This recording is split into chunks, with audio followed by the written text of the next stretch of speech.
In a pot, we're going to take about 100 grams of mixed dry fruits. Now here I'm using dates and some raisins, both the light raisins as well as the dark colored raisins. To this, we're going to add 3/4 of a cup or 150 grams of brown sugar, which is now easily available. Now we're going to add about half a cup of regular sugar, which is around 60 grams. Now I've turned the flame on my gas top to a very low to medium flame, and we're going to now add 1 cup of water.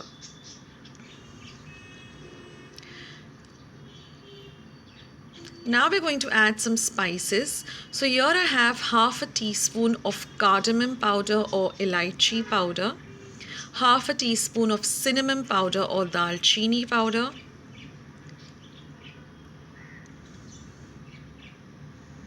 half a teaspoon of nutmeg powder or zaifar powder, and half a teaspoon of dry ginger powder, which is also called sungta.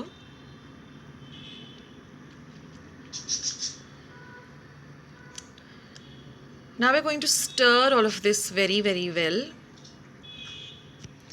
Now these mixed spices give a lovely flavor to this fruit and nut cake. And this mixture will just give such a beautiful aroma to your whole home, and it really it really feels like Christmas when you're cooking this cake. The cinnamon and all the other spices.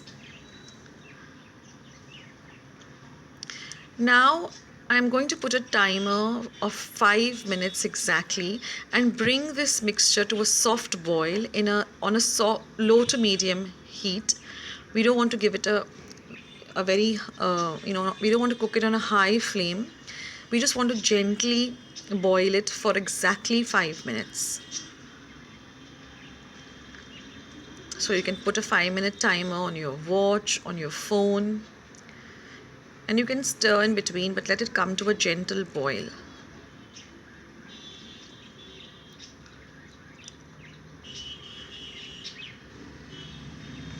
This recipe is such an easy recipe because we're going to cook everything in this one pot, and it gets ready also very, very quickly, and it's so very delicious.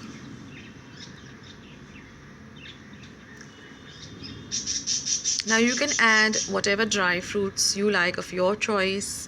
You can even put in some cherries. You can put in fruit peel.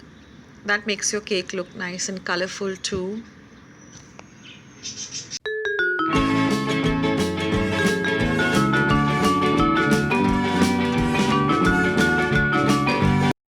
Now once our mixture boils for 5 complete minutes, we're going to turn off our flame and let this mixture completely cool down.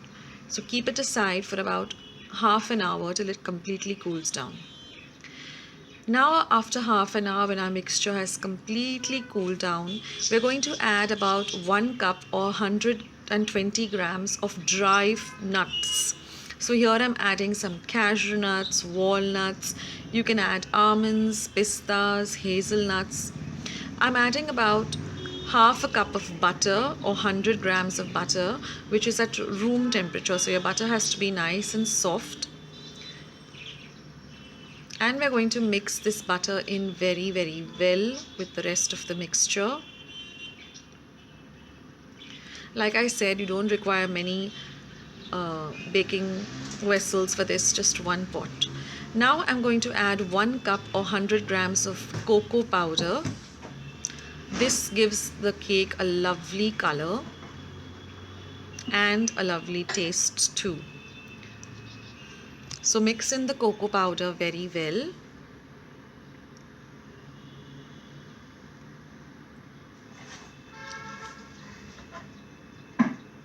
You can increase the amount of dry fruits and nuts if you wish.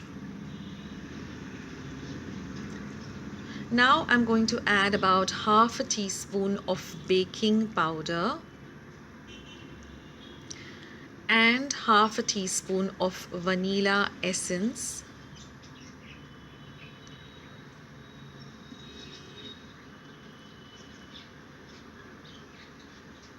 After that, go in 2 eggs.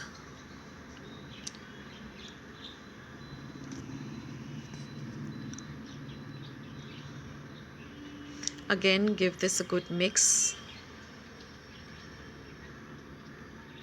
Now you can preheat your oven to 180 degrees Celsius for 10 minutes.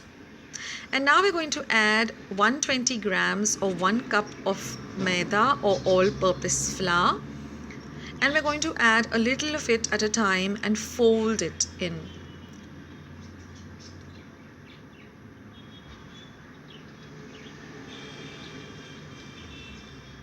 So now we've done with all our ingredients. Now all we have to do is mix all of this well.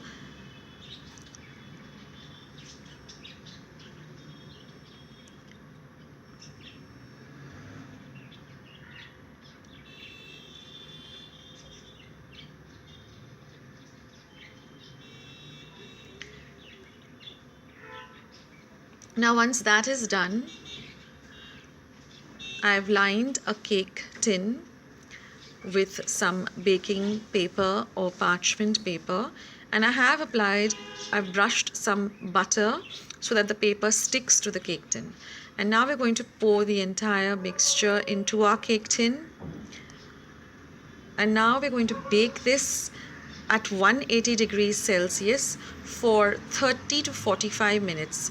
It all depends upon your oven. This takes a long time, from 30 to 45 minutes. So all you need to do is just take a toothpick or a sharp knife and insert it and check whether the knife comes out clean. That means your cake is done. So my cake took exactly 30 minutes in my oven, but every oven is different. So now once your cake is ready, let it cool completely for at least 20 minutes before cutting it. And here, friends, is our fruit and nut Christmas cake. It looks delicious and it tastes amazing. So I hope you liked this Christmas recipe. I hope you give it a try. And please let me know in the comments box below whether you like this recipe. And if you did, then don't forget to leave it a big thumbs up.